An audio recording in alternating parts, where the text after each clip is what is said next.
Outside is 93 degrees. That's a record for this year. I've been used to like 80, 85 degrees, and then all of a sudden today it just jumps up to 93 for the first time this year. So, quick update on the water purifier. I've noticed that those little squiggly things right there, they're collections of dusts and lint, I think. And there's about at least 20 just in my view. I think what they are just collections of dust and lint attached to the water filter. Thank you, train. Attached to the wall of the water filter, and just going around and around because of the water.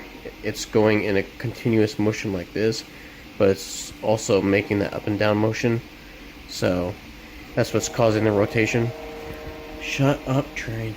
It's interesting to see. I think the only reason why there's whatever it is, dust lint combination attached to the side, I don't think it'll focus on them again. I think the only reason why they're attached to the side is because the bottom tip there collects all the crap inside the tip of the cone there, and so when I take the top off to put more water in, because when it gets below this line right here, it doesn't become nearly as effective as at pushing water back out.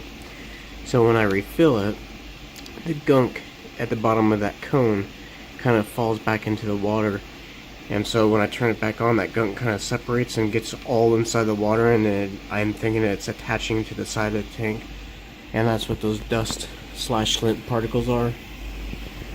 Let's see if I can try and get a little bit of focus here. Yep, you can see them again. There, some right there. I'm sure they'll grow, because I'll show you another example of what I think is happening.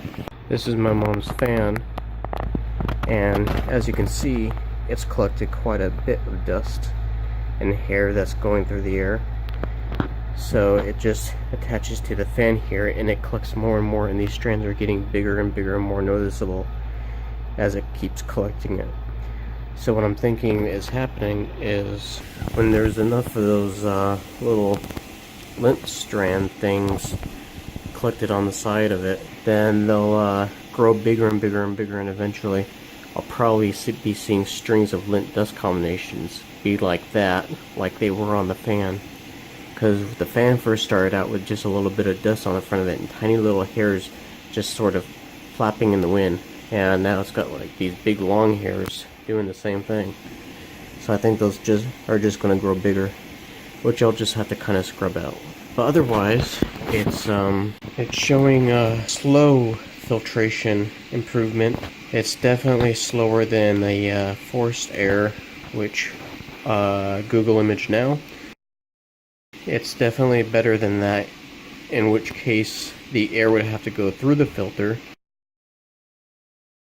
and you'd have to replace the filter every couple of months. I'm thinking if the filter gets so dirty from constantly running that you have to replace it every couple of months, I'm thinking that's what's happening with this, is that it'll get as dirty as what an air filter will do, but it'll take a couple of months to do it, or even less time, considering this is running for as long as I'm awake.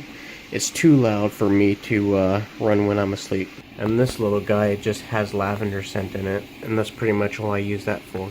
I got the chlorine scent out of this. My theory was correct. Basically, all I had to do is use the tap water to rinse out the chemicals that were on the side of the plastic from the manufacturing process. And I ran it for a couple days with just the tap water, and I threw the tap water out, put in distilled water, and that seemed to take care of the issue. This is my second distilled water, so I had it full of tap water for a couple days, then I filled it up with distilled water after removing the tap water, and now I've got another change of distilled water in it that I add to when it drops to below this line right here.